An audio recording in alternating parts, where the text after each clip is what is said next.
আলহামদুলিল্লাহ, আমাদের এই ভাই তিনি স্থানীয় এবং ইমাম সাহেবের দাওয়াত তিনি আলহামদুলিল্লাহ ইসলাম গ্রহণ করবার জন্য সম্মত হয়েছে। স্বেচ্ছায় সরকারে তিনি ইসলাম গ্রহণ করেছেন। আমাদের এখানে শাহাদাত প্রাপ্ত হচ্ছে আশহাদু আল্লা ইলাহা ইল্লাল্লাহ ওয়া আশহাদু আন্না মুহাম্মাদান আবদুহু ওয়া রাসূলুহু ওয়া ঈসা নবিয়্যুল্লাহ ওয়া রূহুহু। আল্লাহু আকবার, আল্লাহু আকবার, আল্লাহু আকবার, আল্লাহু আকবার, আল্লাহু আকবার। Now, on his behalf, he's going to offer you a medal and a token of appreciation. MashaAllah. Allahu Akbar. MashaAllah. So, inshallah. আমি অত্যন্ত আনন্দিত এই জন্য যে আজ আমি সেই হিস্ট্রিক্যাল একটি প্লেস ভিজিট করতে পারলাম,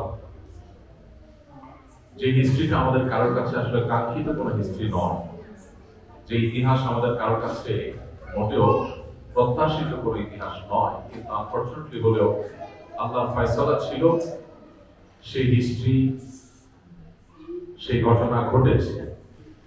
আজকে আমরা ক্রাইস্ট চার্চের যে মসজিদের নূরের মধ্যে একত্রিত হয়েছি, এটা সেই মসজিদ যেখানে সেই সন্ত্রাসী হামলায় স্পটে আমাদের 43 জন ভাই বোনকে আমরা হারিয়েছি এবং সর্বসাকল্যে 53 জন মানুষকে আমরা হারিয়েছি। সংঘাতিকভাবে বিগত কয়েক যুগের মধ্যে গোটা বিশ্বে সংগঠিত হওয়া সন্ত্রাসী হামলাগুলোর মধ্য থেকে এটি অত্যন্ত উল্লেখযোগ্য এবং গুরুত্বপূর্ণ নানা কারণে, এবং সেই ঘটনায় গোটা বিশ্বের মুসলমানরা চোখের পানি ফেলেছে, সবার হৃদয়ের অত্যন্ত। আমরা একটু আগে দেখলাম আমাদের একজন তরুণ যুবক, তিনি স্বেচ্ছায় ইসলামের সত্যতা উপলব্ধি করে তিনি ইসলামের ছায়া ধরে এসেছে। গতকাল আমরা গিয়েছিলাম হাওড়াতে, সেখানেও আমরা একজন তরুণের সাথে পরিচিত হলাম, বয়স মাত্র 19, অথচ তিনি ইসলামের ছায়া ধরে এসেছেন। আমরা তাকে জিজ্ঞেস করলাম যে ইসলামে আসার পর তোমার ফিলিংস নাকি, তোমার অনুভূতিটা কি? তখন সে তরুণ আমাদেরকে বিস্মিত করেছে, অনেক সময় অবাক করেছে। তরুণ আমাদেরকে বলছিল যে ইসলামের ছায়া তলে আসার পর আমি জীবনের সবকিছুর একটা লক্ষ্য এখন খুঁজে পেয়েছি। এর আগে সবকিছু করতাম, কিন্তু কোন লক্ষ্য উদ্দেশ্য যেন ছিল না। এই জন্য মুসলমান যা কিছু করবে তার প্রত্যেকটা পেছনে উদ্দেশ্য থাকবে যে এটার মাধ্যমে আমি আমার আল্লাহকে সন্তুষ্ট করে জান্নাত লাভ করব। একটা ক্রিস্টাল ক্লিয়ার উদ্দেশ্য আমাদের জীবনের প্রত্যেকটা পদক্ষেপে থাকতে হবে। আমি উপার্জন করছি, এটা নিছক একটা পার্থিব কাজ, আমি চাকরি বাকরি করছি, ব্যবসা বাণিজ্য করছি, আমি যে কোনো ভাবে অর্থ উপার্জন করছি, কিন্তু একজন ইমানদার এই অর্থ উপার্জনটাও ইবাদত হতে পারে যদি তার উদ্দেশ্য হয় যে আমি অর্থ উপার্জন কেন করছি। কারণ আমার নবী সাল্লাল্লাহু আলাইহি ওয়াসাল্লাম তিনি নির্দেশ করেছেন যেন পরিবারের মুখে আমরা খাবার তুলে দিই। তিনি বলেছেন তুমি তোমার স্ত্রীর মুখে যে খাবারটা তুলে দিচ্ছ, অর্থাৎ খাবার যেটা জোগাড় করে দিচ্ছ, এই খাবার জোগাড় করে দেওয়াটাও তোমার আল্লাহ তাকে দানের সওয়াবে দিবে তোমাকে। তখন ইমানদার যখন হালাল উপার্জন করছে এই উদ্দেশ্যে যে আল্লাহ আমার উপরে আমার স্ত্রী, সন্তান, ভাই বোন, মা বাবা, আত্মীয় স্বজন, প্রতিবেশী, অনেক মানুষ যখন দায়িত্ব দিয়েছে, আমি উপার্জন করতে এসেছি কেন?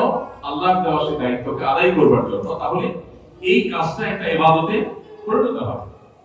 ঠিক একইভাবে একজন ইমানদার তিনি ব্যায়াম করছেন, এক্সারসাইজ করছেন, তার একটা লক্ষ্য থাকবে। কি লক্ষ্য? তার উদ্দেশ্য থাকবে তিনি যে এক্সারসাইজ করছেন, তিনি যে ব্যায়াম করছেন, শরীর চর্চা করছেন, এটা এই জন্য করছেন যে তিনি এর মাধ্যমে নিজের শরীরকে ফিট রেখে সুস্থ সবল থেকে আল্লাহর ইবাদতটা সঠিকভাবে করতে পারবেন। আল্লাহর এক বান্দা যিনি দিনদার, আল্লাহকে পরিপূর্ণভাবে মেনে চলার চেষ্টা করেন, কোরআন সুন্নাহর আলোকে নিজেকে সাজাবার চেষ্টা করেন, সো বড় মুসলিম না, সিরিয়াস মুসলিম, এরকম এক ভাই তিনি শরীর চর্চা করছেন। তো তার যিনি কোচ, ফিজিক্যাল কোচ, যিনি তাকে কোচিং করান, তার ফিটনেসটা দেখাশোনা করেন, তিনি তাকে প্রশ্ন করেছেন, আমার পরিচিত বদল প্রশ্ন করেছেন যে ভাই আপনি এটা কেন করতেন? সাধারণত আমরা দেখি যারা দুনিয়াদার তারা অনেক বেশি ফিটনেস চিন্তা করে যে তারা বেশি করেন, তো আপনি কেন করছেন? তখন সে ভাই উত্তর দিয়েছে যে আমি এই যে এক্সারসাইজ করছি, এই যে ব্যায়াম করছি, আপনার দেয়া নিয়ম অনুযায়ী নিয়ম করে আমি শরীর চর্চা করছি, এই জন্য করছি যে আমি চাই আমার যেদিন নিঃশ্বাস ত্যাগ করে পৃথিবী থেকে চলে যাব সেদিনও যেন আল্লাহকে আমি সুস্থ সবল ভাবে সুন্নাহ সম্মত উপায়ে রুকু সিজদা ঠিকমতো করতে পারি, এই ফিটনেস যেন আমার থাকে, সেজন্য আমি এক্সারসাইজ করছি। তাহলে ইমানদার যখন এক্সারসাইজ করবে তার একটা লক্ষ্য থাকবে। ইমানদার যখন ফ্যামিলি নিয়ে রিফ্রেশমেন্টের জন্য বাইরে কোথাও বের হবে, লং ট্যুরে যাবে, কোথাও ঘুরতে যাবে, তারও একটা উদ্দেশ্য থাকবে যে আমি এই রিফ্রেশমেন্ট কেন করছি, যাতে করে এরপর আবার এনার্জি আমার শরীরে তৈরি হবে, সেটা দিয়ে আল্লাহর ইবাদত যারা ঠিকমতো করতে পারে। তাহলে ঘুরে ফিরে একটা লক্ষ্য, একটা উদ্দেশ্যের দিকে আমাদেরকে নিয়ে যাচ্ছে। তো আমি অবাক হয়েছি, বিস্মিত হয়েছি এই সেই নিউজিল্যান্ডের তরুণ যুবকের কথা শুনে। যে তরুণ যুবক বললেন যে আমি ইসলাম গ্রহণ করার পরে দেখতে পাচ্ছি আমার প্রত্যেকটা কাজের একেবারে সুনির্দিষ্ট লক্ষ্য আছে, উদ্দেশ্য আছে, পরিষ্কার একটা লক্ষ্যের দিকে আমি এগোচ্ছি, আমি ইন্সপিরেশন পাচ্ছি কাজের জন্য, কারণ আমার একটা লক্ষ্য আছে। আর ইসলাম গ্রহণ করবার আগে আমি এই কাজগুলোই করতাম, কিন্তু এগুলো কোনো লক্ষ্য আমি খুঁজে পেতাম না। ধরো যাক একজন মানুষ, তিনি আল্লাহর প্রতি বিশ্বাসী, তিনি এক্সারসাইজ করছেন, তো এক্সারসাইজ করে কি হবে? সুস্থ থাকবে। ফাইন, সুস্থ থেকে কি হবে? সুস্থ থেকে এরপর কি হবে? মরে তো যাবে একসময়। তার অ্যাকচুয়াল অ্যাচিভমেন্টটা কি? সুস্থ থাকলাম, সুস্থ আমি কদিন থাকবো, একটা সময় শেষ হয়ে যাবে সুস্থতা। তাহলে আমার অর্জনটা আসলে, এমন বহু মানুষ আছে আমাদের আশেপাশে, আমরা তাকে দেখতে পাবো যারা হাড় ভাঙা পরিশ্রম করে, গাদা খাটুনি দেয়, অনেক কষ্ট করে, উপায় উপার্জন করে। তাকে জিজ্ঞাসা করা হয় এগুলো তুমি কেন করছো, পরিষ্কার কোনো উদ্দেশ্য দিতে পারবে। সে খেয়ে পরে নিজে সুস্থ সবল থাকছে, একটা পর্যায়ে সে মারা যাবে। এই যে এত কষ্ট তাহলে করে যে উপায় উপার্জন করছে, বেঁচে থাকাটা ফরওয়ার্ড, তার এই জীবনটা যে টিকে রাখার জন্য সে পরিশ্রম করে উপার্জন করছে, খাচ্ছে, ঘুমাচ্ছে, নিজেকে বাঁচিয়ে রাখবার প্রয়োজনে। এই বাঁচিয়ে রাখাটা কেন? একজন আল্লাহর প্রতি অবিশ্বাসী, আল্লাহর প্রতি অবিশ্বাসী মানুষের কাছে কোনো উত্তর আছে? বেঁচে থাকাটা কেন? আমি সারাদিন খাচ্ছি, ঘুমাচ্ছি, আমি সিরিয়াসলি আমার স্বাস্থ্যকে সুস্থ রাখার চেষ্টা করছি, স্বাস্থ্য ভালো রাখার চেষ্টা করছি, বাট মানে কেন? আমার এই সুস্থ থাকি থেকে কি জন্য, মানে কি করবো আমি এটা দিয়ে? বেঁচে থাকবো একটা সময় পর্যন্ত, এরপর তো আমরা মারা যাবো। তাহলে এই সুস্থ থেকে আসলে আমার মানে জিনিসটা কি, অর্জনটা কি? এটা একজন ইমানদারের কাছে উত্তর আছে না? একজন ইমানদার তিনি সুস্থ থাকছেন, সুস্থ থেকে ইবাদতই করবেন, তার জীবনের শেষ হবে, এরপরে যা ভালো কাজ করতে পেরেছে এর একটা বিনিময় আল্লাহর কাছ থেকে তিনি এক্সপেক্ট করেন। তার একটা লক্ষ্য তার আছে, একটা উদ্দেশ্য তার আছে। তো 19 বছর সে তরুণ ইসলাম গ্রহণ করেছে। আজকে আমরা আমাদের হাতে দেখতে পেলাম একজন তরুণ ইসলাম গ্রহণ করেছেন, আলহামদুলিল্লাহ।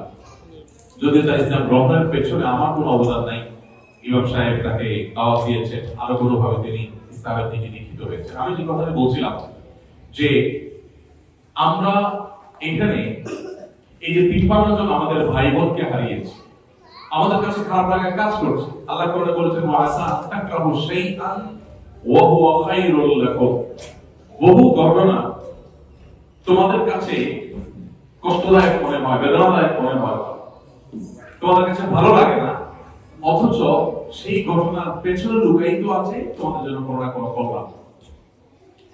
তো আমরা নিউজিল্যান্ডের এই ক্রাইস্ট চার্চে সন্ত্রাসী হামলা, সেই হামলায় যারা মৃত্যুবরণ করেছেন তাদের মৃত্যুতে আমাদের মন খারাপ হয়েছে, আমরা সবাই কেঁদেছি, এমনকি এদেশের মানুষও কেঁদেছে। এদেশের তৎকালীন প্রধানমন্ত্রীর যে ভূমিকা গোটা পৃথিবীতে সেটা প্রশংসিত হয়েছে, আলহামদুলিল্লাহ। তো আমরা সেই ঘটনার সুফল এখন দেখতে পাচ্ছি। এমনকি কখনো দেখা গেছে যে মুসলমানদের প্রতি এখানে এদেশে যেভাবে সিম্প্যাথি প্রকাশ করেছে এদেশের সর্বস্তরের মানুষ, এদেশের পলিটিশিয়ান থেকে নিয়ে গোটা বিশ্বের মানুষ যেভাবে সিম্প্যাথি দেখিয়েছে, আজও তার ধারাবাহিকতা বা তার ধাক্কায়, তার প্রভাবে আমরা যেমন দাওয়াতি কাজ করতে পারছি, ঠিক এমনি ভাবে ইসলামের দিকে দীক্ষিত হওয়ার পরিমাণ দিন দিন বেড়ে চলেছে। তো এই জন্য ভাইরা আমাদের জীবনে এখান থেকে যে পাঠ আমরা গ্রহণ করতে পারি, যে শিক্ষাটা আমরা নিতে পারি, সেটা হলো আমাদের জীবনে যত কিছু ঘটুক, বাহ্যিক দৃষ্টিকোণ থেকে অপ্রীতিকর আমার কাছে খারাপ লাগছে, কিন্তু আমি যদি ধৈর্য ধারণ করতে পারি, মেনে নিতে পারি, তাহলে এর পিছনে লুকাইতে থাকবে কোন না কোনো কল্যাণ ইনশাআল্লাহ। আল্লাহ আমাদেরকে এখান থেকে শিক্ষা গ্রহণ করার তৌফিক দান করুন। সেই সাথে আমাদের অনেকে আছে এখানে, পরিবার ছাড়া আর অনেকে থাকবে যারা প্রিয়জনকে হারিয়েছেন। আল্লাহ তাআলা তাদের সবাইকে সান্ত্বনা গ্রহণ করার তৌফিক নসিব করুন। আল্লাহ তাআলা তাদের দিলকে প্রশান্ত করে দিন। আসুন্নাহ ফাউন্ডেশন, উম্মার স্বার্থে সুন্নাহর সাথে।